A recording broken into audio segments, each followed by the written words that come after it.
May 22, 2011. An ordinary Sunday afternoon suddenly turned into the deadliest day in modern tornado history. But it was only the beginning.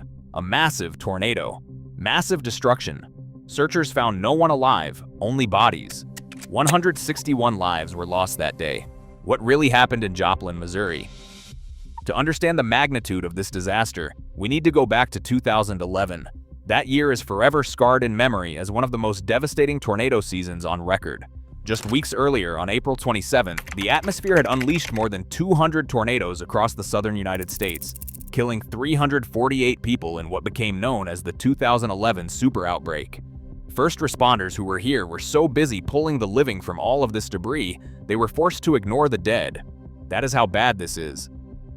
The nation was still reeling when another monster storm began forming over the southern plains. On the morning of May 22, 2011, it started like a postcard spring day in Joplin, Missouri. Families gathered for high school graduation ceremonies. The city of 50,000 was alive with the promise of summer. But 190 miles to the west, something was stirring. 1:30 p.m., Tornado Watch number 341 was issued. The probability was 15%. For a community exhausted from constant warnings, it did not sound like much. Just another routine alert. Joplin had heard the sirens countless times before. Unfortunately, familiarity had dulled their instincts. Complacency can be deadly. At 4 in the afternoon, a thunderstorm appeared on radar screens. Within minutes, it rapidly intensified into a supercell, forming a massive rotating column thousands of feet tall. A mesocyclone locked onto Joplin like a guided missile. 5:09 p.m., the National Weather Service issued a tornado warning for Jasper and Newton counties. The countdown had begun. 5:17 p.m., the warning was updated. 28 sirens wailed across the city. Emergency alerts blasted across radio, television, and weather channels. But this time, the storm would teach a brutal lesson. Sirens are not always heard. The hills and valleys created sound distortion, while heavy rain and hail further masked the approaching threat. A 2012 study found that roughly 10% of residents, up to 5,000 people, were completely unaware of the warning. Of the 90% who did hear it, many had grown desensitized. Man, that is looking ugly, and that is the tornado siren. Man, look at that. Well, that is not good. 5:29 p.m. On meteorologist screens, the hook echo became crystal clear. Impact was now inevitable. 5:34 p.m. The tornado touched down on the southwestern edge of Joplin. At first, it was only a few hundred feet wide, snapping trees and tearing apart small structures. But within seconds, it began to grow. Those are definitely power flashes we are seeing on the ground. Television networks were losing their signals. Phone lines began cutting out. What meteorologists were witnessing was terrifying. Take cover. Right now, I am telling you to take cover. Take cover right now. We do have a tornado on the ground. This is a tornado. This is a very dangerous situation. If you are in Joplin, please take cover. Then the broadcast cut to black. Darkness began swallowing the city. 5:37 p.m. Just 3 minutes after touchdown, the tornado, now nearly a mile wide, slammed directly into St. John's Regional Medical Center. Inside were over 180 patients and hundreds of medical staff. They had received the warning. They followed protocol. But time was not on their side. The hospital here could not take any patients because the hospital had no power. It was hit very, very hard. Every vehicle in the parking lot was a total loss. The tornado ravaged the 9-story hospital, knocking out the main power supply. When staff tried the backup generator, they discovered it had been ripped from the building by winds of 200 miles per hour. 5 patients died. 1 visitor was killed. In the chaos, hospital staff heroically evacuated all 183 patients within 90 minutes, carrying them down dark stairwells while water gushed from broken pipes. 5:39 p.m. The monster continued toward Greenbrier Nursing Home. Inside, around 90 elderly residents, visitors, and nurses had taken shelter in the interior hallway. They had done everything right, but against an EF5 tornado, nothing is ever guaranteed. The building trembled. The hum turned to a growl. The growl turned to a roar. Then the structure collapsed. 21 lives were lost in seconds. 5:40 p.m. The tornado reached downtown Joplin. Entire blocks of homes vanished. Security cameras captured streets disappearing frame by frame. Cars were lifted and hurled through the air like toys. The storm was gathering more force, charging toward Joplin High School. Several wings were obliterated. Surveillance footage captured windows exploding, walls caving, ceilings crashing down. Had graduation ceremonies not been relocated to Missouri Southern State University, miles away, 400 more lives might have been lost. Days later, pieces of the school were discovered over 60 miles from the city. At 5:42 p.m., the tornado struck Harmony Heights Baptist Church. Inside, over 50 congregants had taken shelter. 3 lives were lost, their bodies found beneath the crumbled roof. One of them was the pastor's mother, the best mother a man could ever have.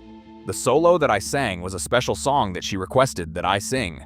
Just about the end of the solo is when they let us know that we needed to take cover. At 5:43 p.m., the tornado reached peak intensity, winds between 200 and 225 miles per hour, EF5, the highest possible rating. For comparison, a Formula 1 race car reaches those speeds at full throttle, but here there was no track, no finish line, just pure destruction. The storm tore into Hampshire Terrace apartment complex. 12 more lives were taken. Then it hit Rangeline Road, the city's commercial heart. Stores, gas stations, restaurants. Storm chasers captured the horror on film. Oh my God, we need to get out of this town. Holy Jesus. You can see the monster. The shift from excitement to terror. This was no longer a spectacle. It was a death sentence. Oh no. Let's go. Get the hell out of here. This is bad. Really bad. There's a monster. In seconds, AT&T, Walmart, Pizza Hut, and Home Depot were obliterated. Cars were wrapped around trees, metal twisted like aluminum foil. At Joplin's Home Depot, search and rescue personnel have not found anyone alive. They have only found bodies. At 5:46 p.m., East Middle School, the roof was ripped into the sky. Thankfully, the building was empty. At 5:47 p.m., Fast Trip gas station. Customers and employees crammed into the walk-in freezer, certain they were about to die. Everybody get down low on the ground. I think we are going to do it. Heavenly Father, Jesus. The entire building was leveled, but the freezer held. When they crawled out, the world they knew was gone. All right, here's the gas station that we were at. Our car got blown away. At 5:48 p.m., the tornado crossed Interstate 44 in its final moments. It flipped semi-trucks like toys. One witness said it looked like a giant had dropped its fist on the highway. Then, as suddenly as it had appeared, the tornado began to weaken.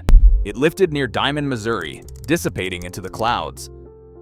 At 6:12 in the evening, the tornado was gone. Silence returned, broken only by car alarms, ruptured gas lines, and distant cries for help. But underneath the rubble, people were still trapped. Voices cried out from beneath collapsed buildings. The tornado had carved a path through a quarter of Joplin. Over 8,000 structures were damaged or destroyed. 4,000 families lost their homes. More than 1,150 people were injured. Over 500 commercial buildings were wiped out, including 10 schools, 2 hospitals, and dozens of churches. Total damages exceeded $2.8 billion, making it the costliest tornado in United States history. But no number can account for the price of a life. 161 people died that day. 161 chairs sat empty at family tables. And the storm kept killing even after the winds died. In the following weeks, a deadly fungal infection spread from contaminated soil into open wounds and lungs. 5 more people died. Yet despite everything, fate did not break Joplin.